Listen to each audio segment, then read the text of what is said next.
Hi friends, welcome back to Moni Spicy Kitchen. இன்னைக்கு நாம என்ன ரெசிபி பார்க்க போறோம்னா பொட்டுக்கடலை வச்சு ஒரு சூப்பரான மிட்டாய் எப்படி பண்ணலாம்னு தான் பார்க்க போறோம்.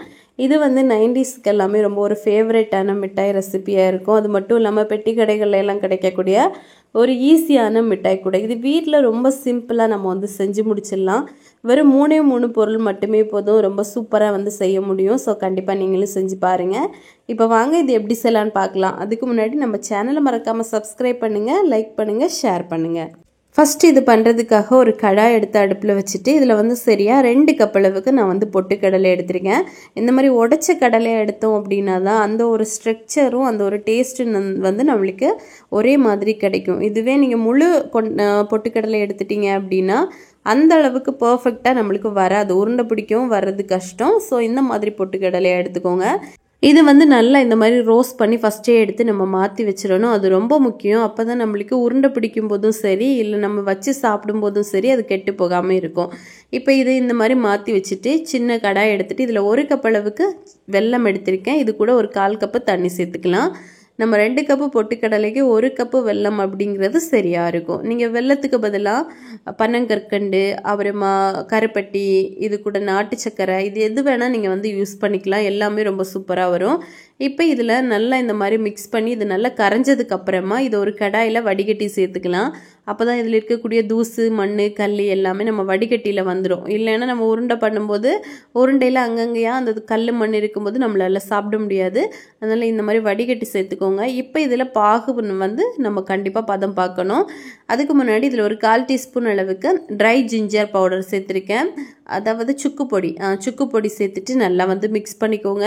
நீங்கள் வந்து ஏலக்காய் பவுடர் கூட போட்டுக்கலாம். போட்டுட்டு இப்போ இதை நல்லா வந்து காய்க்கணும். கிட்டத்தட்ட மீடியம் ஃப்ளேமில் வச்சு ஒரு 2 நிமிஷம் நல்லா கிளறி கொடுத்துட்டே இருந்தீங்க அப்படின்னா இது நல்ல ஒரு பாகு பதம் வரும்.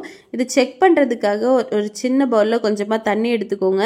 இதில் கொஞ்சமாக விட்டு பார்த்தீங்க அப்படின்னா நம்ம கையில் பிடிச்சி எடுக்கும்போது அது உருண்டை பிடிக்க வரணும். அதுதான் பர்ஃபெக்டான பக்குவம். அது வரைக்கும் நல்லா நம்ம வந்து காய்ச்சி எடுக்கணும். நம்ம தண்ணியில் போட்டோன்னே கரைஞ்சி போயிடுச்சு அப்படின்னா அது வந்து கரெக்டான பதம் கிடையாது. இந்த மாதிரி நல்லா உருண்டையாக வந்துச்சு அப்படின்னா தான் கரெக்டாக நம்மளுக்கு ரெடியாக இருக்குன்னு அர்த்தம். இப்போ வந்து நம்ம ஆல்ரெடி வறுத்தெடுத்து வச்சுருந்தோம்ல பொட்டுக்கடலை, அது எல்லாத்தையுமே இதுக்குள்ளே போட்டு நல்லா வந்து மிக்ஸ் பண்ணி கொடுத்துடலாம். இப்போ எல்லா கடலையிலையுமே இந்த பாகு வந்து நல்லா படும்படியாக நல்லா மிக்ஸ் பண்ணி கொடுத்துட்டே இருங்க. அப்போ தான் நம்ம உருண்டை பிடிக்கும்போது ரொம்ப பர்ஃபெக்டாக நம்மளுக்கு வரும். எல்லாத்தையும் இந்த மாதிரி நல்லா வந்து மிக்ஸ் பண்ணி கொடுங்க. நான் இதே மாதிரி நெல்லுக்கடலையிலையும் ஒரு லட்டு போட்டிருக்கேன். அந்த வீடியோவும் நம்ம சேனலில் இருக்குது. வேணும் அப்படின்னா செக் பண்ணி பார்க்கலாம். இல்லை அப்படின்னா டிஸ்கிரிப்ஷன்லேயும் கொடுக்குறேன், செக் பண்ணி பார்த்துக்கோங்க. இப்போ இவ்வளோ போட்டு நல்லா இந்த அளவுக்கு மிக்ஸ் பண்ணதுக்கப்புறமா நம்ம இமீடியட்டாக ஸ்டவ் ஆஃப் பண்ணிவிட்டு உருண்டை பிடிக்க ஆரம்பிக்கணும். இது நீங்கள் கொஞ்ச நேரம் அப்படியே விட்டுட்டீங்க அப்படின்னாலும் உடனே செட் ஆக ஆரம்பிக்கும். ஸோ அதனால இது ரொம்ப ரொம்ப முக்கியம். நம்ம மிக்ஸ் பண்ணி எல்லாமே ஒரேடியாக முடிச்சதுக்கப்புறமா வெளியே எடுத்துகிட்டு உடனே லட்டு பிடிங்க. கையில் வந்து கொஞ்சமாக எண்ணெய் அப்ளை பண்ணிக்கோங்க. இப்போ நான் வந்து ஒரு மெத்தட் எப்படி பண்ணுறேன் அப்படின்னா பிகினர்ஸுக்காக, அவங்களால டக்குன்னு வந்து கையில் எல்லாம் பிடிக்க முடியாது, ரொம்ப சூடாக இருக்கும். நம்ம இந்த மாதிரி பட்டர் ஷீட்டில் கொஞ்சமாக தேவையான அளவுக்கு இந்த மாதிரி கடலை எடுத்துகிட்டு ஃபஸ்ட்டு நல்லா இதை வச்சு நல்லா சுற்றிட்டு ரோல் பண்ணுங்கள். இந்த மாதிரி பண்ணும்போது அதில் இருக்கக்கூடிய சூடு வந்து கொஞ்சம் கம்மியாகும். அதுக்கப்புறமா கையில் கொஞ்சம் எண்ணெய் அப்ளை பண்ணிவிட்டு நீங்கள் உருண்டை பிடிச்சிக்கலாம். இது வந்து கொஞ்சம் ஃபஸ்ட் டைம் பண்ணுறீங்க அப்படின்னா நீங்கள் இந்த மாதிரி யூஸ் பண்ணிக்கலாம். இல்லை அப்படின்னா கொஞ்சம் எக்ஸ்பர்ட் அப்படின்னா நீங்கள் கையிலேயே பார்த்தீங்கன்னா கொஞ்சம் சூடு ஆறுனதுக்கப்புறமா உடனடியாக, அதாவது நீங்கள் அப்படியே 1 நிமிஷம் எல்லாம் விட்டுட்டிங்கன்னா அது அப்படியே செட் ஆயிரும். அதுக்கு முன்னாடி நீங்கள் வந்து லட்டு பிடிக்க ஆரம்பிச்சிடணும். கை வந்து கொஞ்சம் சூடாக தான் இருக்கும். 2 கையிலையும் மாற்றி மாற்றி போட்டு நல்லா லட்டாக பிடிச்சி எடுத்துக்கோங்க. இது வந்து பண்ணுறது கொஞ்சம் ரிஸ்க்கான வேலை தான். உங்களால் இந்த மாதிரி பண்ண முடியலை, நல்லா சூடாக இருக்குது அப்படின்னா நீங்கள் ஒன்றும் பண்ண வேண்டாம். அதை அப்படியே பார்த்தீங்கன்னா அந்த பாகை கொஞ்சம் நேரம் அப்படியே விட்டுட்டிங்கன்னா எல்லா கடலையுமே தனித்தனியாக பிரிஞ்சு வர ஆரம்பிச்சிடும். நீங்கள் அப்படியே கூட ஸ்டோர் பண்ணி குழந்தைங்களுக்கு கொடுக்கலாம். இந்த மாதிரி லட்டாக பிடிக்கிறீங்க அப்படின்னா கொஞ்சம் பார்த்து பக்குவமாக பண்ணிக்கோங்க. இப்போ இன்னொரு மெத்தட் அப்படின்னா நம்ம கொஞ்சம் பழகினவங்க, கொஞ்சம் எக்ஸ்பர்ட்டாக இருக்கிறவங்க பண்ணலாம். இது வந்து கொஞ்சம் சூடாக இருக்கும்போதே கையில் எண்ணெய் அப்ளை பண்ணிவிட்டு கொஞ்சமாக இந்த மாதிரி எடுத்துகிட்டு 2 கையிலையுமே இந்த மாதிரி போட்டுட்டு அதுக்கப்புறமா உருண்டை மாதிரி அப்படியே நம்ம வந்து பிடிச்சிடலாம். இது வந்து கொஞ்சம் ஈஸியாக இருக்கும்.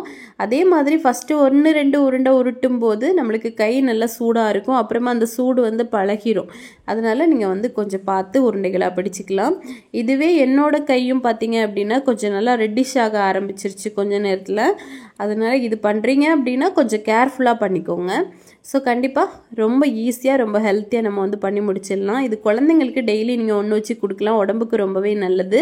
ஸோ கண்டிப்பாக நீங்களும் இதே மாதிரி உங்கள் வீட்டில் செஞ்சு பாருங்கள். செஞ்சு பார்த்துட்டு எப்படி வந்துச்சுன்னு மறக்காமல் கமெண்ட் பண்ணுங்கள். இதே மாதிரி இன்னும் நிறைய ரெசிபிஸ் வேணும்னா மோனி ஸ்பைசி கிச்சன் சேனலை சப்ஸ்கிரைப் பண்ணி வச்சுக்கோங்க. லைக் பண்ணுங்கள், ஷேர் பண்ணுங்கள். தேங்க்யூ.